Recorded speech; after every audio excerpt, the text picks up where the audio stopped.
अपने असाइनमेंट में जो डिस्कस करेंगे वो पावर क्वेरी एडिटर्स में कौन कौन से प्रोसेस होते हैं और उनमें दिए गए क्वेश्चंस को हम कैसे सॉल्व करते हैं।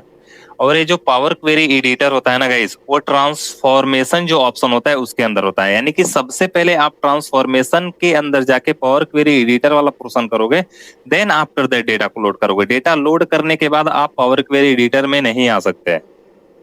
सो फर्स्ट अप्रोच इज कि हम पावर क्वेरी एडिटर के अंदर आके अपना जो भी एडिटिंग वगैरह का काम करना है। एडिटिंग का मतलब क्या होगा सर? यदि डेटा को क्लीन करनी है, कोई कॉलम ऐड करना है, या डुप्लीकेट्स को रिमूव करनी है, या मुझे रीनेमिंग करना है, then this scenarios we use query editor. Alright, जब आप क्वेरी एडिटर के अंदर आते हो तो सपोज दैट मुझे नीड पड़ी कि कोई कॉलम्स ऐड करने हैं, मल्टीपल कॉलम्स ऐड करने हैं। हो सकता है मुझे जो कॉलम्स ऐड करने हैं वहां पे 3 ऑप्शंस देते हैं। जो फर्स्ट ऑप्शन होता है जिसे हम बोल सकते हैं कस्टम कॉलम। कस्टम कॉलम का मतलब क्या होता है? हम अपने अकॉर्डिंग कोई भी कॉलम बना सकते हैं और उसमें फॉर्मूलाज सेट करके जो पहले से हमारी डेटा है उस डेटा के बिहाफ पे हम आउटपुट निकालते हैं। अगेन आ जाता है कंडीशनल कॉलम। कंडीशनल कॉलम में क्या करता है? सपोज दैट हमारे पास प्रॉफिट का जो हमारा कॉलम है, उस प्रॉफिट कॉलम के ऊपर पर्टिकुलर कॉलम के ऊपर कंडीशन अप्लाई करना होता है, तो हम यूज करते हैं कंडीशनल कॉलम का। इसमें क्या करता है, मैंने लिखा कंडीशनल कॉलम में हम कंडीशन लगा रहे हैं यदि प्रॉफिट हमारा 10,000 से ऊपर रहा, दैट मीन्स हम बोल सकते हैं कि हाई प्रॉफिट में, अदरवाइज हम बोलेंगे लो प्रॉफिट में है।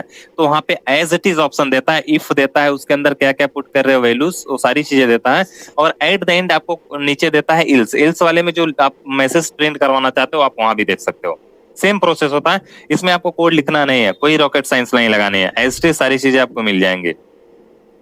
अब हम वन बाई वन सारे क्वेश्चंस को डिस्कस करेंगे। इसमें मैंने आपको 10 प्रैक्टिस क्वेश्चंस दिए थे, ठीक है? और ध्यान से सुनना गाइस, इसी जो फॉर्मूलाज हम जो लगाते हैं ना कस्टम कॉलम में, इसी को हम एम फॉर्मूलाज भी बोलते हैं, ठीक है? इसमें पहला क्वेश्चन देखते हैं, कैलकुलेट पर यूनिट प्राइस। यदि मुझे हर एक यूनिट मतलब पर यूनिट प्राइस जाननी है तो हम क्या अप्लाई करेंगे?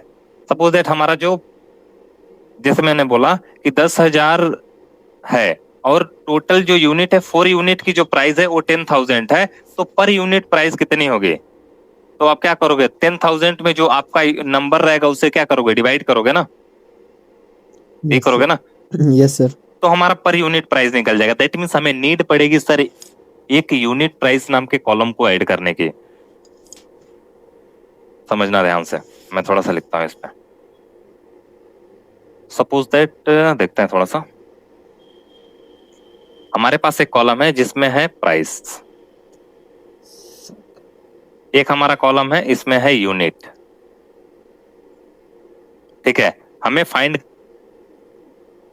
Unit price, per unit price find करना है, तो हमें एक नया कॉलम ऐड करना पड़ेगा। तो हम जाएंगे इस वाले ऑप्शन पे, कस्टम कॉलम वाले ऑप्शन पे, और उस कॉलम का नाम हम क्या लिखेंगे? Per unit price. Per unit price. कुछ लोगों के माइंड में आ रहा होगा सर बीच में अंडर स्कोर लगाना जरूरी होता है क्या? नहीं, आप स्पेस भी दोगे तो चलेगा। सपोज दैट प्राइस है 10,000 रुपए और नंबर ऑफ यूनिट है 4 या 5 ले लेते हैं, 2 है, ठीक है, 2 ही लेते हैं। प्राइस है 10,000, यूनिट है 2, मतलब 2 यूनिट है, मतलब 2 यूनिट कोई प्रोडक्ट है, उसकी प्राइस है 10,000 रुपए। तो मैं पूछूं एक यूनिट की प्राइस क्या होगी? तो क्या करोगे? जो आपका 10,000 है, 10,000, उस 10,000 में 2 से डिवाइड करोगे तो पर यूनिट प्राइस निकल जाएगी ना बाबू, 5,000। सर यदि इसे प्रूफ करना तो हम कैसे करेंगे? यदि एक यूनिट की प्राइस 5,000 रुपए है तो 2 यूनिट की प्राइस कैसे निकालेंगे? जब हम मल्टीप्लाई करेंगे 2 से तो हमारा क्या आ जाएगा? 10,000 आ जाएगा। देखो ना, स्टार्टिंग में जो थी और एंडिंग में जो थी दोनों सेम सेम आ रही है। यानी कि एक यूनिट की प्राइस यहाँ पे क्या हो गई? 5,000। अगेन, क्या हमारे पास इतना टाइम है कि हम ऐसे डिवाइड करें? हमारे पास इतना टाइम है डिवाइड करने का? नहीं है ना। अब हम क्या करेंगे गाइस? हम कुछ नहीं करेंगे, हम सिंपल, बस हमें लॉजिक पता होना चाहिए। हम क्या करेंगे? इस प्राइस वाले को, यानी कि प्राइस वाला कॉलम है, इस प्राइस वाले कॉलम को हम डिवाइड करेंगे यूनिट वाले से, और ये गलती कोई और नहीं करेगा, काजल भी यही गलती की थी कि उन्होंने ऐसे स्क्वायर ब्रैकेट बना के प्राइस लिखा और अगेन स्क्वायर ब्रैकेट बना के यूनिट लिखा। आपको ऐसा कुछ नहीं करना है बच्चा, यू डोंट डू एनीथिंग। आप डायरेक्टली आपको साइड में ऑप्शंस देगा। फॉर एग्जांपल में मैं यदि आपको बताऊं, मैं फर्स्ट ऑफ ऑल डेटा को लोड करता हूं। किसी के पास CSV फाइल में लोड किया है क्या किसी ने? ग्रुप में डालना। एक्सेल ओपन करता हूं।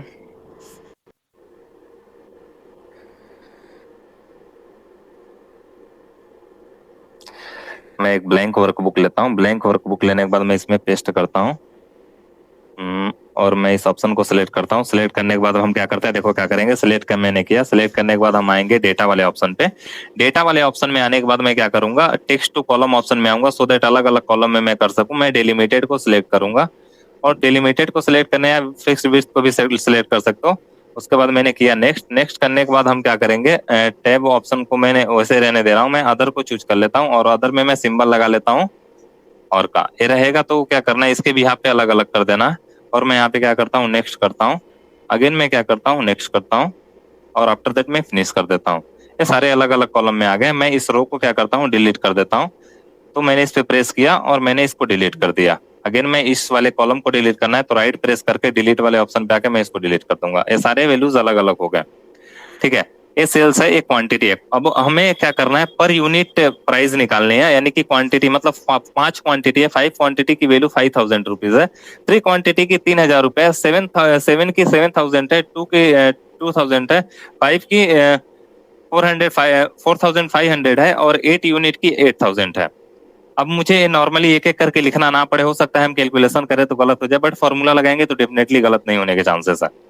अब हम क्या करेंगे, हम फाइल ऑप्शन पे आते हैं। फाइल ऑप्शन पे आने के बाद मैं सेव एज करता हूँ। सेव एज पे आने के बाद मैं ब्राउजर में आता हूँ। आफ्टर दैट ब्राउजर में आने के बाद मैं इसको डाउनलोड वाले ऑप्शन में क्या कर देता हूँ, एक्सेल वर्कबुक फॉर्मेट में ही रख लेते हैं और इस डेटा का नाम मैं रख लेता हूँ sales. Sales data. Don't worry, excel workbook ही रहने दो, CSV भी कर सकते हो, डोंट वरी, मैं ऐसे ही रहने देता हूँ। और मैं इसको क्या करता हूँ, डाउनलोड करता हूँ। ये हमारा क्या हो गया, डाउनलोड हो गया। अब मैं ओपन करता हूँ अपना पावर BI। पावर BI कैसे ओपन करेंगे, विंडोज प्रेस करोगे आप। बट एक्चुअल में मैं आपको एक प्रोसेस बताया था पावर BI इंस्टॉल करने के लिए। पावर BI इंस्टॉल करने का बहुत सिंपल प्रोसेस है, ध्यान से देखना। पावर BI इंस्टॉल कैसे करता है, मैं विंडो बटन प्रेस किया या आप नॉर्मली अपने क्रोम ब्राउजर पे आओगे। मैं यहाँ पे क्रोम ब्राउजर में आता हूँ और एक न्यू टैब प्रेस नया टैब ओपन करोगे। दो प्रोसेस होता है, आप डायरेक्टली विंडोज के साथ कर सकते हो या मैं यहाँ से डायरेक्टली करता हूँ। मैं गूगल पे आता हूँ, गूगल पे सर्च करता हूँ power BI desktop download. Power BI desktop download, ठीक है। जैसे आप इस ऑप्शन पे प्रेस करोगे ना, पावर BI का जो ऑफिशियल मतलब माइक्रोसॉफ्ट का जो ऑफिशियल वेबसाइट है उस पे आओगे, जहाँ पे लिखा होगा download Microsoft power BI desktop from official website पे आएंगे। जैसे इस ऑप्शन पे आप प्रेस करोगे ना, नीचे स्क्रॉल करोगे तो आपको डाउनलोड का ऑप्शन दिखेगा। जैसे इस डाउनलोड बटन पे प्रेस करोगे ना, एक फाइल आपको डाउनलोड हो जाएगी। थोड़ा सा टाइम टेकन लेता है। जैसे यहाँ पे देखो अभी डाउनलोड हो रहा है, ठीक है। जैसे ये डाउनलोड हो जाएगा गाइस ना, आप नॉर्मली विंडो प्रेस करके लिखोगे पावर BI और वो ओपन हो जाएगा एस्टिस। जब ओपन होता है तो दिखता कैसे है, जैसे मैं यहाँ पे ओपन करता हूँ और लिखता हूँ पावर BI। जैसे आप यहाँ पे लिखोगे पावर BI डेस्कटॉप, इस पे प्रेस करोगे। आफ्टर दैट इस पे प्रेस करने के बाद आप क्या करोगे, आपको पावर BI ओपन हो रहा है, थोड़ा सा टाइम लेता है ओपन होने में, तो 5 से 10 सेकंड वेट करना।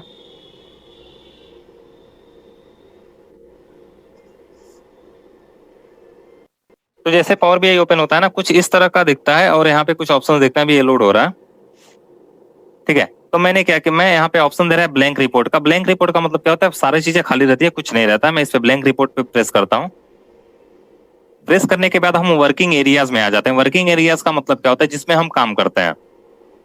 अब हम वर्किंग एरियाज में आने के बाद हमें यहाँ पे गेट डेटा का ऑप्शन दे रहे हैं। हम डेटा को यहाँ से भी गेट कर सकते हैं और हम डेटा को यहाँ से इंपोर्ट डेटा फ्रॉम एक्सेल यहाँ से भी कर सकते हैं। एक्सेल वर्कबुक इस पे भी प्रेस करके कर सकते हैं, बट मैं गेट डेटा ऑप्शन पे आता हूँ और एक्सेल वर्कबुक पे प्रेस करता हूँ।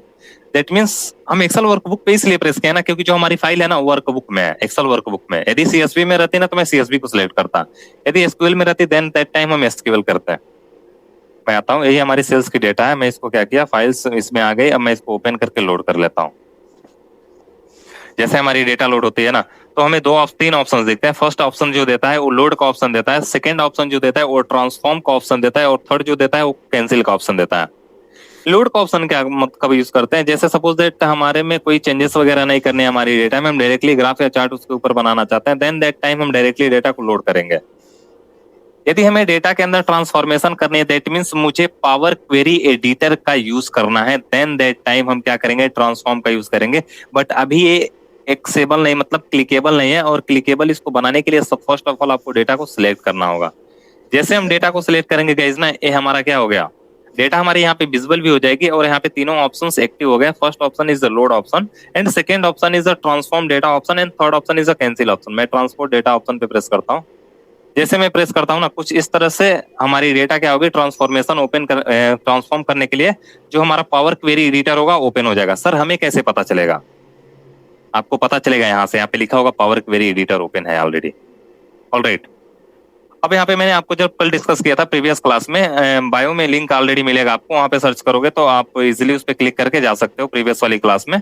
और आप नॉर्मल इस क्वेरीज वाले ऑप्शन पे आओगे तो देखोगे 1 दैट मीन्स आपके पास एक ही सीट है ऑलरेडी, और ये सिलेक्टेड है, दैट मीन्स इसी का डेटा हमारे स्क्रीन पे ओपन है, जहाँ पे हम डेटा को विजुअल करते हैं, दैट मीन्स देखते हैं। ओके, हम सारे ऑप्शंस को प्रीवियस क्लास में डिस्कस किए थे, so in this class we not discuss those all options already because I am already discussed. अब हम क्या करते हैं, हमें एक कॉलम ऐड करना है। कॉलम ऐड करना है तो हम बोले थे बाबू कस्टम कॉलम ऐड करना है, तो कस्टम कॉलम ऐड करने के लिए मुझे क्या करना पड़ेगा, फर्स्ट ऑफ ऑल हम जाएंगे ऐड कॉलम ऑप्शन पे। यहाँ पे ऊपर दिखेगा add column option, add column option पे आओगे, यहाँ पे कस्टम कॉलम का ऑप्शन दिख रहा है। जैसे कस्टम कॉलम पे आप प्रेस करोगे, यहाँ पे कुछ इस तरह की स्क्रीन दिखेगी। मुझे क्या करना है, मुझे फाइंड करना है पर यूनिट प्राइस ना, तो मैं लिखूंगा per unit price, per unit price मैं यहाँ पे लिखा। उसके बाद यहाँ पे देखो कस्टम कॉलम फॉर्मूलाज, यहाँ पे फॉर्मूलाज हम लिखेंगे, बट एक गलती मत करना कि आप लगाओ स्क्वायर ब्रैकेट और लिखना चालू कर दो। डोंट वरी यार, ऐसे मत कुछ करना, ऐसा कुछ नहीं करना है। इसमें यानी कि जो आपका डेटा है ना उसके सारे कॉलम्स यहाँ पे दिखेंगे। मुझे क्या करना है, मुझे पर यूनिट प्राइस करने के बाद हम देखो जैसे सेल्स को सिलेक्ट करेंगे हमारी डेटा यहाँ आएगी, नहीं आएगी कब, सिलेक्ट करके यहाँ पे इंसर्ट बटन प्रेस करोगे। बोल रहा है ना भाई, यहाँ पे सिलेक्ट करके तू ऐसे प्रेस करेगा ना तो डेटा वहां पे चली गई। देखो ना, मुझे इसमें से क्या करना है बच्चा, माइनस करना है। देखो एक बार और करके दिखाता हूँ, ऐसे है ना, मैं सेल्स वाले कॉलम को सिलेक्ट किया और मैं इंसर्ट किया, यहाँ पे सेल्स वाला डेटा आ गया।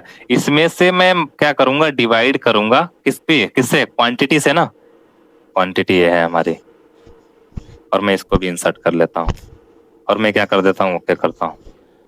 जैसे मैं करूंगा देखो यहाँ पे आ गया। अब आप इजीली जान सकते हो यार, यदि 5 यूनिट की प्राइस 5,000 रुपए मतलब 5,000 है, तो 1 यूनिट की प्राइस क्या होगी, 1,000 होगी ना। देखो ना, कुछ गलत आया है क्या, किसी को कोई डाउट, कोई कंफ्यूजन? हाँ, किसी के माइंड में होगा सर मैं इसको उठा के इधर लेकर आना चाहता हूँ, तो आ सकता हूँ क्या, बिल्कुल आ सकते हो यार, क्यों नहीं। ठीक है, तो इस तरह से हम अपना टास्क परफॉर्म करते हैं। अगेन कुछ और करना चाहेंगे तो करेंगे, और जो भी काम करेंगे ना अप्लाइड स्टेप्स में ऑलरेडी दिखेगा। तो इस तरह से हम करते हैं, बस हम क्वेश्चन डिस्कस करते हैं असाइनमेंट का, क्योंकि असाइनमेंट आपको करना है। हो जाएगा ना, कैसे करना है, कॉलम्स लेकर आनी है, चीजें क्लियर है, बस आपको सिंबल्स यूज करने आने चाहिए यार। बोलो मेरे शेरों। सर लास्ट प्रॉब्लम बता दीजिए सारे को, ठीक है।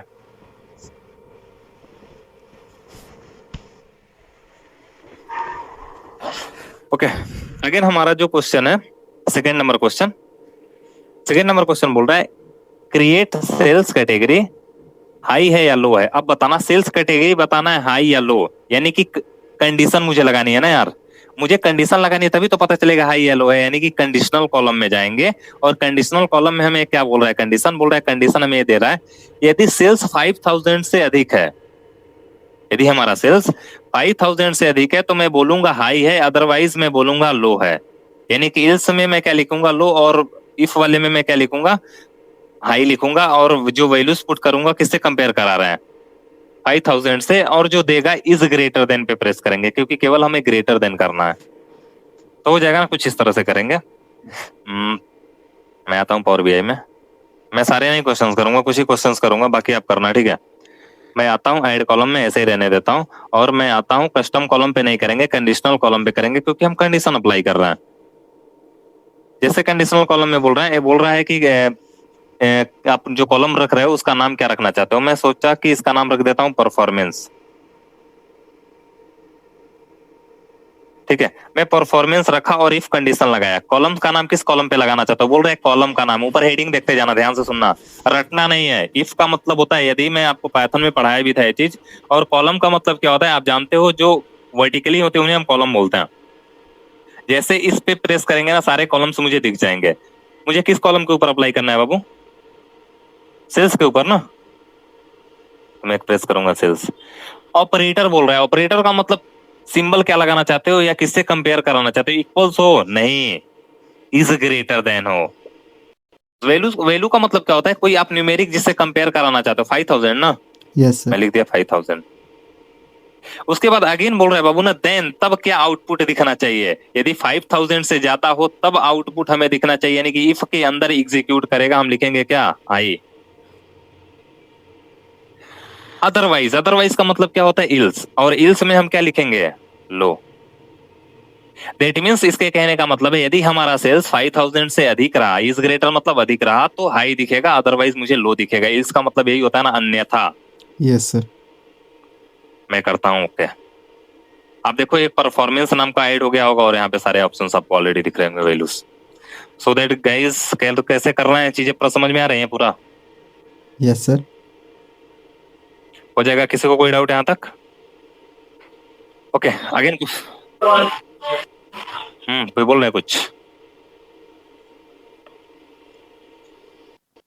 ओके अगेन यहाँ पे बोल रहे हैं अप्लाई 10% डिस्काउंट। 10% डिस्काउंट अप्लाई करना है, यानी कि आप एक कॉलम बनाओगे जहां पे आप लिखोगे ना, आफ्टर 10% डिस्काउंट, 10% डिस्काउंट के बाद, या आप लिख दोगे 10% नहीं से लिखना, आफ्टर 10% डिस्काउंट के बाद प्रोडक्ट क्या है। जैसे आप, एक एग्जांपल बता रहा हूँ, आप जब कपड़े वगैरह खरीदने जाते हो तो वो बोलते हैं कि मैं आपको 15% डिस्काउंट दूंगा, कोई बोलता है कि मैं 20% डिस्काउंट दूंगा, कोई बोलता है 25% लास्ट डिस्काउंट है। तो ये जो डिस्काउंट देते हैं ना, उनके पास ये ऑलरेडी इन वैल्यूज को निकाल के रखे रहते हैं कि मैं 15% डिस्काउंट दूंगा तो प्राइस कितनी होगी, 20% डिस्काउंट दूंगा तो प्राइस कितनी होगी, 25% डिस्काउंट दूंगा तो कितनी होगी। तो जो ये डिस्काउंट दे रहे हैं वो किसके ऊपर दे रहे हैं, किसके ऊपर दे रहे हैं, जो सेल्स है ना। सेल्स का मतलब क्या हुआ, सेलिंग प्राइस। सेल्स का मतलब होता है सेलिंग प्राइस यार, सेलिंग प्राइस। अब सपोज दैट मैं एक एग्जांपल दे रहा हूं, यदि कोई कपड़े का दुकानदार है, शॉपकीपर है, और उसने एक जींस है कोई, और जींस का रेट उसने बोला 1200 रुपए, 1200, और उसने बोला इस जींस के ऊपर मैं आपको जो डिस्काउंट दूंगा वो 20% का ऑफ दूंगा। ऑफ का मतलब होता है डिस्काउंट, छूट दूंगा। अब ये 20% का डिस्काउंट दे रहा है, तो ये डिस्काउंट किसके अंदर से हो रहा है, पहले हमारी सेलिंग प्राइस यही थी ना,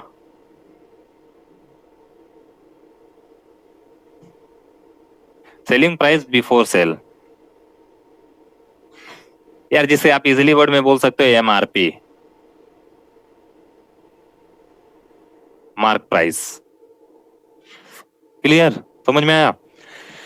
अब कितने का हम छूट दे रहे हैं उसे, 10% का। तो 10% का मतलब क्या होता है, हम मल्टीप्लाई कर देंगे 0.9 से, यानी कि 10% का हम डिस्काउंट दे रहे हैं, तो हम निकाल लेंगे इसलिए इस चीज को।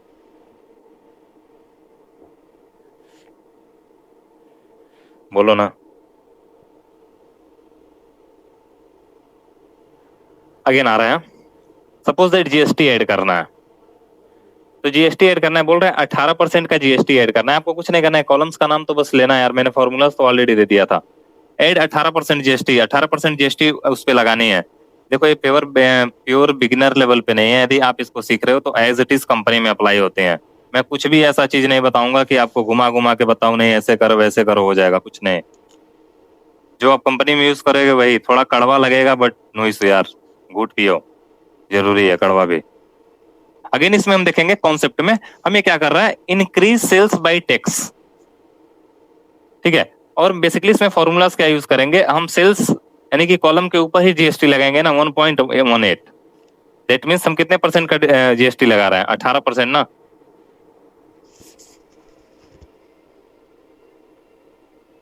ठीक है, आगे चले।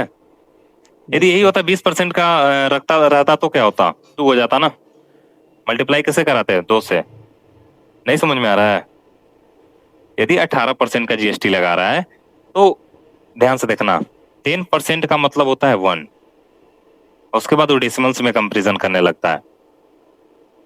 ध्यान से सुनना, यदि 10 का 1 हुआ तो 18 का क्या क्या होगा, 1.18 होगा ना।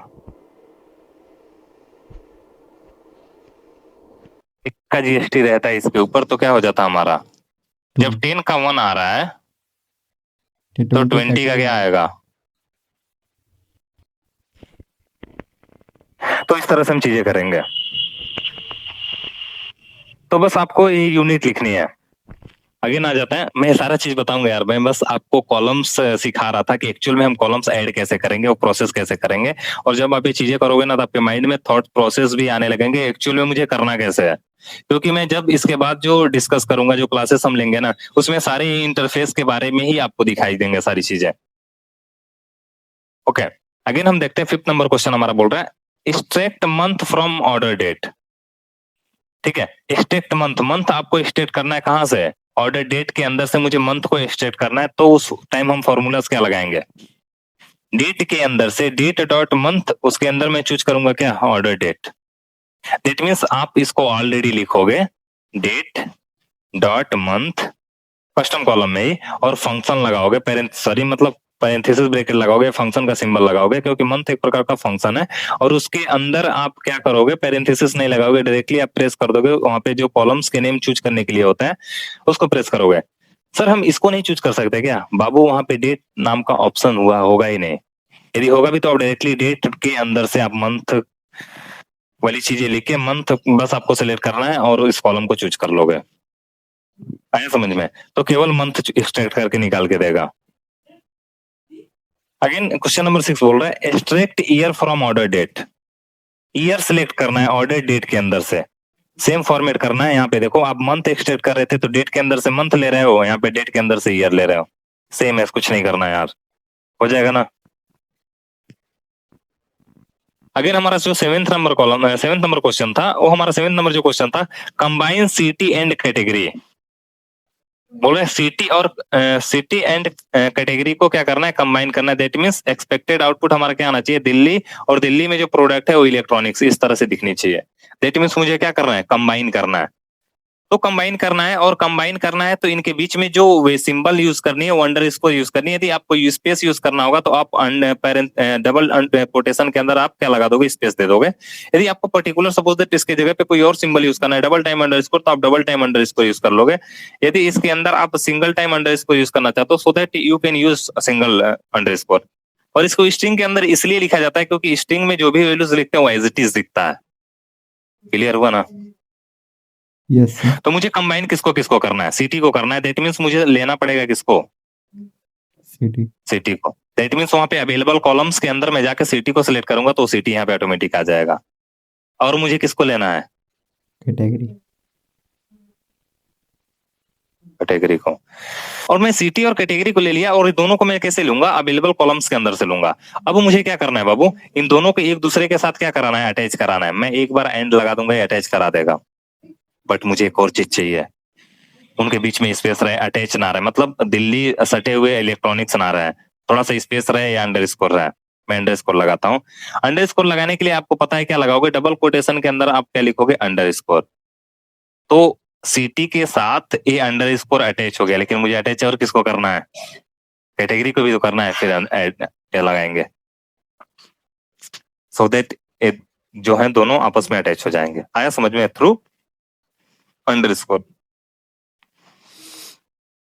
तो आपको जो सिंबल यूज करना है, इसको लिखना है, इसको लिखना है, and you right this, and this is already available. Clear हुआ, आगे चलें। समझ में आ रहा है कि नहीं सभी को, बोलो यार। समझ में आ रहा है सर। ठीक है, 8 नंबर क्या बोल रहा है, बोल रहा है क्वांटिटी क्लासिफिकेशन, किसे, बल्क और नॉर्मल। अब यहाँ पे हम किसको यानी कि क्लासिफिकेशन वगैरह करना है, तो बोल रहा है कंडीशन हमें क्या बोल रहा है, क्वांटिटी यदि ग्रेटर देन हो और इक्वल टू 5 से तो मैं बोलूंगा बल्क, और इल्स में मैं कुछ नहीं पुट करूंगा। यदि मैं इल्स में कुछ नहीं पुट कर रहा हूं तो क्या करेगा? ब्लैंक देगा ना।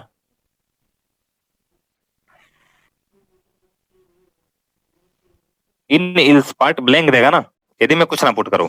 हाँ, यदि आप चाहते हो सर, यदि ग्रेटर देन और इक्वल टू 5 यानी कंडीशन यदि ये रख रहा हूं, यानी कि फर्स्ट ऑफ कॉलम क्वांटिटी वाले कॉलम को लेंगे लेंगे ना। कंडीशन में जब हम जाएंगे वहां पे कंडीशन में यानी कि ऑपरेटर में, तो ऑपरेटर में हम क्या यूज करेंगे? इज ग्रेटर देन और इक्वल टू, ऑप्शन देगा ना, इज ग्रेटर देन और इक्वल टू दे रहा था ना, उस ऑप्शन पे प्रेस करेंगे तो ये सिंबल ट्रीट होगा। और वो बोल रहा था आगे वैल्यूज, वैल्यूज में मैं क्या पुट करूंगा बाबू? 5। और मैं इफ वाले पार्ट में ही लिखूंगा बल्क, यदि ये कंडीशन सेटिस्फाई होती है तो बल्क होगा। और इल्स वाला पार्ट जो नीचे लिखा था, इल्स वाले पार्ट में मैं कुछ नहीं लिखूंगा। यदि लिखना होगा तो आप लिख भी सकते हो, यदि नॉर्मल लिखना होगा तो इल्स वाले पार्ट में आप लिख देना नॉर्मल, तो इल्स वाला दिखेगा बल्क और नॉर्मल। यानी कि बोल रहा है क्लासिफाई करो, अलग अलग करके बताओ कि जो आपका प्रोडक्ट है वो बल्क में है या नॉर्मल है। नॉर्मल मतलब देखते हो ना, जब आप सपोज दैट मैं एक एग्जांपल बता रहा हूँ, आप कपड़े खरीदने जा रहे हो या कोई ग्रोसरी का प्रोडक्ट लेना चाहते हो या कुछ भी लेना चाहते हो, आप गए, यदि आपको एक दो क्वांटिटी लेनी है दैट मीन्स वो नॉर्मल है। बट आपको यदि वही लेना है, एक ट्रक लेना है या 2000 1000 100 200, दैट मीन्स आप क्या हो? आप बल्क बल्क मात्रा में ले रहे हो ना उस चीज को। यस जैसे सिंपल एग्जांपल बताता हूँ यार, देसी एग्जांपल। आप आलू खरीदने जाओ, 1 किलो आलू खरीदोगे ना तो उसका रेट कुछ और रहेगा, और आप बोलोगे एक पसेरी दैट मीन्स 5 kg दो। यदि 5 किलो ले रहे हो ना तो वो आपको कुछ और रेट लगाएंगे। यदि आप एक बोरा ले रहे हो ना तो और कम रेट पड़ेगा, दैट मीन्स 50 kg ले रहे हो तो। होता है क्या? होता है सर। 9 नंबर क्वेश्चन डिस्कस करता है। 9 नंबर क्वेश्चन बोल रहा है कैलकुलेट प्रॉफिट में 30%, मतलब बोल रहा है कैलकुलेट प्रॉफिट 30%। मतलब फॉर्मूला मुझे क्या लगाना है? 30% का मतलब क्या हुआ? मैं अभी 30% का मतलब यदि मैं डिस्काउंट दे रहा हूँ तो जीएसटी नहीं लगा रहा हूँ, जीएसटी वाला दूसरा था, परसेंटेज वाला दूसरा था, मैं ऊपर आपको दिखा रहा हूँ। कहाँ गया?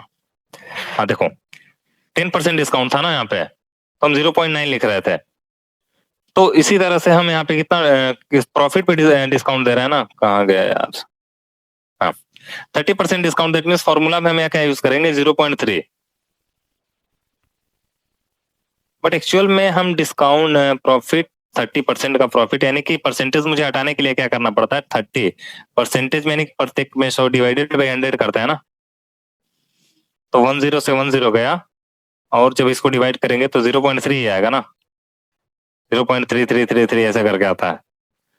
करके देखो ना। यस सर सही है। ऑलराइट, वही करना है नॉर्मल, आप जो मैथमेटिक्स में पढ़े वही चीजें करनी है, बहुत रॉकेट साइंस नहीं है। तो ऐसे करना है। और इसमें कौन सा कॉलम यूज करोगे? कस्टम। कस्टम कॉलम, ठीक है बाबू। हम यहाँ पे क्या यूज करेंगे? Custom column. लिखता हूँ, समझ में आता है ना? करो, मतलब बताओ वीकेंड ऑर्डर है या वीकडे ऑर्डर है, इस टाइप का। मतलब वीकेंड ऑर्डर यहाँ पे लिखा है, वीकेंड ऑर्डर से बताना है आपको। कंडीशन क्या लगानी है? सैटरडे। सैटरडे का मतलब क्या हुआ? जैसे यदि सैटरडे, सैटरडे मतलब क्या? 6 दिन हुआ, मतलब मंडे ट्यूसडे वेडनेसडे ऐसे करके आता है 6 डे तक, तो आप बोलोगे वीकडे है। और वीकेंड में बेसिकली सैटरडे संडे आता है, बट वो सैटरडे को मैंने बोल दिया 6 और संडे को भी मैंने बोल दिया 0, ऐसे मैंने बोल दिया। एक होता है वीकडे, जिसमें आप बोलोगे 5 डे होते हैं, मतलब काम करने वाले डे। एक होता है वीकेंड, जिसमें 2 डेज आते हैं, जिसमें हमारा क्या क्या होता है? सैटरडे, और क्या होता है हमारा? संडे। ये 2 दिन होते हैं। अब वही बोल रहे हैं आइडेंटिफाई करो वीकेंड को। वीकेंड ऑर्डर मतलब क्या? वीकेंड, वीक के एंड में, यानी कि सैटरडे में और संडे में जो ऑर्डर आ रहे हैं उनको आइडेंटिफाई करके मुझे बताना है। इतना समझ में आया? बोलो ना। Yes sir. हम फॉर्मूला लिखेंगे इफ डेट के अंदर से डे ऑफ वीक नाम का फंक्शन यूज करेंगे। प्रीबिल्ट फंक्शन होता है डे ऑफ वीक, उसके अंदर मैं ऑर्डर डेट वाले को चूज करूंगा, जो हमारा कॉलम है ऑर्डर डेट। उसमें मैंने क्लोज करके मैं लिख दूंगा 0 हो और डेट के अंदर से डे ऑफ वीक के अंदर ऑर्डर 6 हो, देन हम बोलेंगे वीकेंड है, अदरवाइज हम बोल देंगे वीकडे है।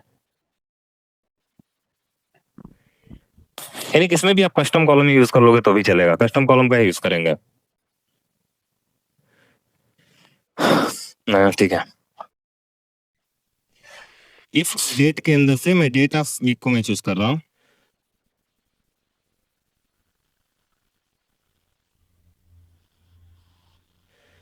कौन सा करना है, ऑर्डर डेट के भी पे करना है ना।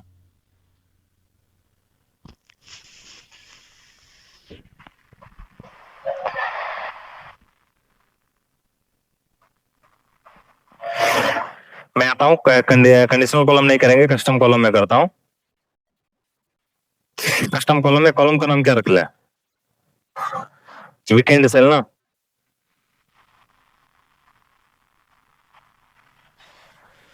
Weekend sale. अब इसमें क्या करना है मुझे, डेट के अंदर से क्या करना है, डे ऑफ वीक एक फंक्शन है और उसके अंदर से मैं एक कॉलम चूज करूंगा। कॉलम मेरा क्या है, ऑर्डर डेट है ना,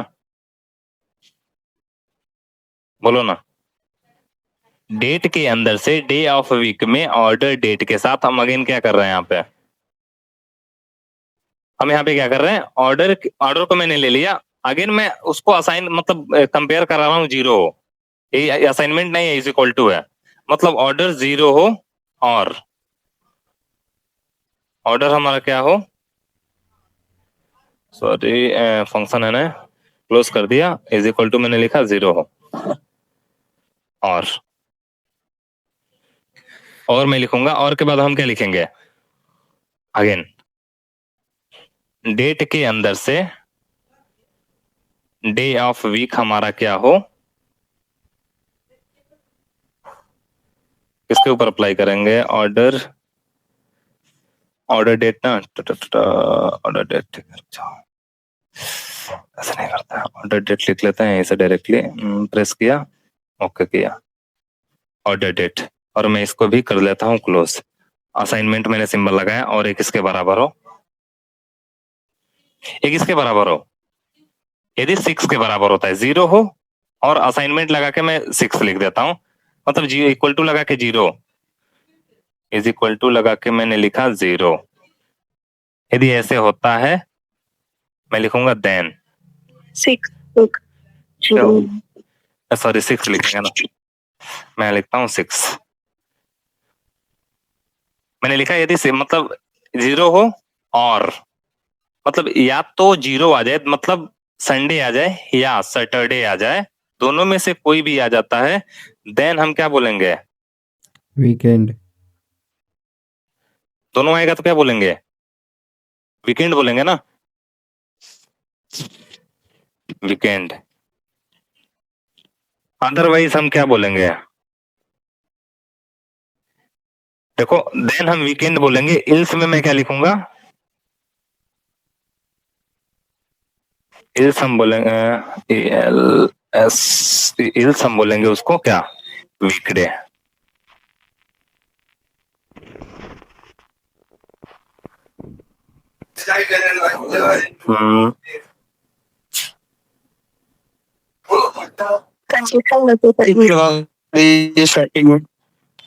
किसमें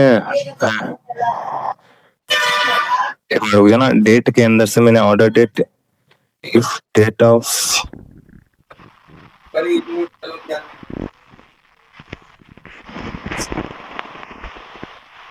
इफ डेट वीकेंड ना कितना हुआ तो ये देन इसमें मैंने वीकेंड लिखा, रुको मैं देखता हूँ इसको रन करा क्या।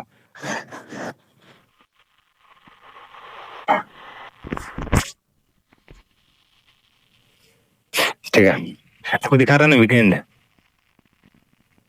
ये सारे क्या है, वीकेंड के सेल है। क्लियर हो गया, yes sir, got it. Class में जो डिस्कस करेंगे वो हमारा एक पार्ट रहेगा क्लास 2, जिसमें हम डिस्कस करेंगे इसमें हम पावर बीआई को ही डिस्कस करेंगे, जिसमें हम डिस्कस करेंगे डेटा इंपोर्ट एंड सोर्सेस। मैं कोई चीजें पढ़ाया हूँ, बट मैं आपको एक एक चीज करके बताऊंगा, क्योंकि मैं आपको नॉर्मल कैसे दिखता है, उसका इंटरफेस कैसे दिखता है, वो काम कैसे करते हैं, वो चीजें मैं बताया हूँ, बट मैं इसमें सारे कराने के बाद मैं एक एक प्रोसेस बताऊंगा। तो कंटिन्यू किया जाए, निकल कर है। डेटा इंपोर्ट क्या होता है, इंपोर्ट डेटा को कैसे करता है, टाइप्स ऑफ डेटा सोर्सेस, कितने टाइप्स के डेटा सोर्सेस होते हैं, कहाँ दिखते हैं। तो यदि एक्सेल करना है तो गेट डेटा में जाने के बाद एक्सेल वर्कबुक वाला चूज करना पड़ेगा। सीएसवी करना है तो सीएसवी वाले फॉर्मेट में जाके मुझे चूज करना पड़ेगा। यदि मुझे ऐसे ही चीजें करनी है, एसक्यूएल से डेटाबेस लेना है, तो वहां पे जाके मुझे करना पड़ेगा। आइडिया मिल रहा है? वेबसाइट से लेना है, वेब डेटा पे मैं प्रेस करके करूंगा। इंपोर्ट और डायरेक्ट क्वेरीज वगैरह में हम कैसे करते हैं, डायरेक्ट क्वेरी कैसे लिखते हैं, आप लिख के भी ऑलरेडी देख चुके हो। इन एग्जांपल के बाद हम उसका रियल लाइफ एग्जांपल देखेंगे, एक्चुअल हम इंडस्ट्री में कहाँ यूज करेंगे, कैसे करेंगे। ये जो सारी जो हम कोर्सेज बता रहे हैं ना गाइस, इस पावर बीआई में, वो सारे इंडस्ट्री लेवल से हैं। यदि किसी के पास 2 साल 3 साल का एक्सपीरियंस है, देन वो भी इस चीज को सीख सकता है। और खासकर यदि कोई अपना स्किल्स बनाया, लाइक सपोज दैट एग्जांपल के तौर पे यदि मैं बताऊं, यदि आप ट्रिपल सी वगैरह कर लियो, डीसीए एडीसीए कर लियो, एडवांस या पीजीडीसीए कर लियो, या ओ लेवल के कोर्सेज कर लिए हो, और आप चाहते हो इन स्किल्स में मूव करना है, इस फील्ड में मूव करना, देन दैट टाइम आप इस कॉन्सेप्ट को यूज कर सकते हो। दिस इज द बेस्ट यार, बहुत ही अच्छा टूल है। Okay, again industry use cases में देख लेते हैं। Banking, health care, e commerce, education, कैसे कैसे होता है वो चीजें हम डिस्कस करेंगे। आप ऑलरेडी इस स्क्रीन पे देख सकते हो कहाँ कहाँ कैसे किस तरह चीजें यूज होती है, क्लाउड के थ्रू एक दूसरे से कनेक्टेड होती हैं। इधर सारा वाईफाई है, नेटवर्क से थ्रू सारे डेटा जा रहे हैं, ठीक है। तो मैंने जिस हिसाब से चीजें हैं, वैसे डायग्राम के बिहाफ पे ही मैंने आपको इस पे स्क्रीन पे दिखाई है, और उस हिसाब से इस पे फोकस भी करना, क्योंकि इमेज से सारी चीजें ज्यादा क्लियर होती हैं प्रॉपर तरीके से, ठीक है। आफ्टर दैट चार्ट और ग्राफ बनते हैं तो दिखते कैसे हैं, जस्ट लाइक दिस। सर ये बटन्स वगैरह कैसे बनाते हैं, इसको हम बोलते हैं कार्ड। क्या बोलते हैं? वहां पे हम बटन बनाते थे, बटन को क्या बोलते थे बच्चा? स्लाइसर बोलते थे ना। यहाँ पे हम कार्ड बना के भी बटन बना सकते हैं, स्लाइसर बोलते थे ना। यहाँ पे हम कार्ड के थ्रू करते हैं, कार्ड के थ्रू हम छोटा छोटा बटन बनाएंगे, ठीक है, उस कार्ड को डिजाइन भी करेंगे। सो इस प्रकार से आपकी सारी चीजें कंप्लीट हो जाएंगी। आफ्टर दैट थर्ड वाले में मैं डिस्कस करूंगा, जो प्योर प्रैक्टिकली रहेगा। इस प्योर प्रैक्टिकल वाले पार्ट में हम क्या डिस्कस करेंगे, आपको मैं थोड़ा सा एक झलक दिखा दे रहा हूँ, बट मैं इस वीडियो को भेजूंगा नहीं अभी, जब तक मैं सेकंड वाला कवर न कर दूं। क्वेरी क्या होती है, पावर क्वेरी में हम डेटा को क्लीन कैसे करते हैं, मैंने ये चीज बताया है कि नहीं बताया आपको, बट मैं बताऊंगा, नो इश्यू। जिसमें हम बहुत ही गंदा डेटा लेंगे, बहुत ही प्योर रॉ डेटा लेंगे, उसमें पूरी क्लीनिंग प्रोसेस अप्लाई करेंगे, सारा चीज करेंगे।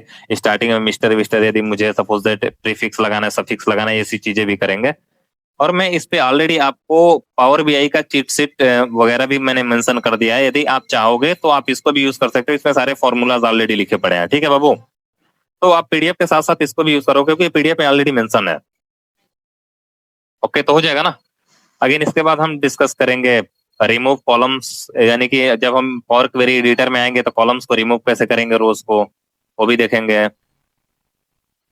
और हम रिमूव जैसे करते हैं तो ऑप्शन कहाँ दिखता है, मैं सारी इमेज के थ्रू आपको दिखाऊंगा। जैसे होम ऑप्शन पे आओगे, होम ऑप्शन पे आने के बाद रिमूव कॉलम्स का ऑप्शन दिखा होगा, यहाँ से रिमूव अदर कॉलम करना चाहते हो या क्या करना चाहते हो वो कर सकते हो। अगेन आप जैसे ये कॉन्सेप्ट डिस्कस करोगे, change data type, data type change कैसे करते हैं, ये सारे इमेज के थ्रू आपको बताया गया कैसे आप जाओगे और डेटा टाइप चेंज करोगे। मैंने डेटा टाइप चेंज करना बताया भी था, जैसे इस ऑप्शन पे प्रेस करते हो डेटा टाइप पता चल जाती है, और किस फॉर्मेट में चाहते हुए भी कर लेते हो। मैं इंटरफेस में आपको थोड़ा थोड़ा ओवरव्यू दिया हूँ, सो दैट आपको इजीली अंडरस्टैंडिंग मिल जाए। ऐसे बोलूं तो 100% तो आप कंप्लीट कर ही चुके हो, बट डोंट वरी यार, मैं सारी चीजें बताऊंगा बहुत इजी वे में। मैं बोला था वो स्टार्टिंग डे पे, यदि पावर बीआई में पढ़ा दिया ना, अब अच्छे से पढ़ लिया, जैसे मैं बोलता हूँ उस चीज को फॉलो कर लिया ना, देन खुद में ऐसा फील करोगे उस टाइम बाद, यार कुछ तो है। लो, आपके माइंड में आ रहा होगा सर आपको बेसिकली, यार देखो मुझे पावर बीआई बहुत प्रो लेवल पे इसलिए आती है, क्योंकि जब मैं 24/7 में जब जॉब कर रहा था ना, उस टाइम पे मैं कंटिन्यू 3 महीने इसी टूल के ऊपर काम किया था। कंटिन्यू थ्री मंथ, सोचो 3 महीने बहुत होते हैं ना। इसलिए मुझे सारे ऑप्शंस रटे हुए मेरे माइंड में सारे सेट हैं, और कैसे करना है मैं भी ऐसे ट्रिक से ही करता था जैसे मैं आपको बता रहा हूँ। हाँ, कुछ ऑप्शंस भूल जाते हैं तो थोड़ा बहुत टाइम लगता है, डोंट वरी। इतना तो आप यदि एक प्रोग्रामर हो तो फेस करना ही पड़ेगा यार। उसके बाद जैसे रीनेम वगैरह करोगे तो कैसे करोगे, देखो सारे ऑप्शंस दिए हैं, कहाँ से करोगे कैसे करोगे सारी चीजें आपको दिखा रहा है यहाँ पे। फिल्टर वगैरह कैसे अप्लाई करेंगे, फिल्टर्स में हम आके देख सकते हैं। रिप्लेस वैल्यूज कैसे करेंगे, हम यहाँ से रिप्लेस वैल्यूज को भी देख सकते हैं। मतलब सारे इमेज के थ्रू मैंने आपको सारे जो प्रॉपर तरीके से आपको पीडीएफ डिजाइन किया है। और ये पीडीएफ प्लीज किसी और लोगों को, किसी और को शेयर मत करना, ठीक है, अपने पास ही तक सीमित रखना, तो सारी चीजें कंप्लीट हो जाएंगे। तो नोट्स यार लॉन्ग टाइम तक अपने पास रखोगे तो आपके लिए ही बेनिफिट रहेगा, ठीक है। और इस लोकेशन को भी देख लेना, मैंने आरपी डुबरीचा के बारे में लिखा है, आरपी डुबरीचा pan India and global learning. That means आप इंडिया के अंदर भी सीख सकते हो या आप फॉरेन में हो तो भी आप सीख सकते हो। और मैंने कुछ कॉन्टेक्ट नंबर लिखे हैं। अगेन ऑनलाइन आप वर्ल्ड वाइड में भी आपको चीजें प्रोवाइड कराई जाएंगी। ऑफलाइन कोर्सेज जहाँ पे ऑफलाइन सेंटर्स हैं उसका नाम है नीना तापा, बूढ़ाघाट, गोरखपुर। ऑलराइट। और हमारा ये स्लोगन है लर्न ग्रो सक्सीड। तो इस तरह से आपकी सारी चीजें रहेंगी। एट द एंड कैसे आप डैशबोर्ड बनाओगे आप देख सकते हो। इससे भी खतरनाक बनाओगे यार, इससे भी अच्छा डैशबोर्ड बनाऊंगा, मैं बताऊंगा आपको। प्रेस करोगे किसी एक ऐसा, एट द एंड हम एक बटन बनाएंगे, जैसे यहाँ पे बटन है, कार्ड है ना, ऐसे हम बनाएंगे, उस कार्ड के थ्रू सारी चीजों को हैंडल करेंगे। यहाँ पे ऐसे कार्ड नहीं है, स्लाइसर है, और इसको हम बोलते हैं कार्ड, ये बटन को हम कार्ड बोलते हैं। तो हम वो चीजें करेंगे। और देखना जब हम यहाँ पे चेंजेस करेंगे ना, इसमें भी चेंज होगा, इसमें भी होगा, इसमें भी, इसमें भी, इसमें भी, इसमें भी। मैं ये तो नॉर्मल यार, आप ज्यादा से ज्यादा 6 से 7 मिनट के अंदर बहुत अच्छे से बना दोगे। फिर उसके बाद power query step by step देखेंगे। ये सारा चीज बता भी दिया हूँ, बट मैं क्विक रिवीजन करा दूंगा। उसके बाद फाइनल रिजल्ट क्या आएगा, बस ये बैंकिंग कहाँ कहाँ यूज करोगे आप, किस सेक्टर में। उसके बाद बस एंड यहाँ तक हो जाएगा।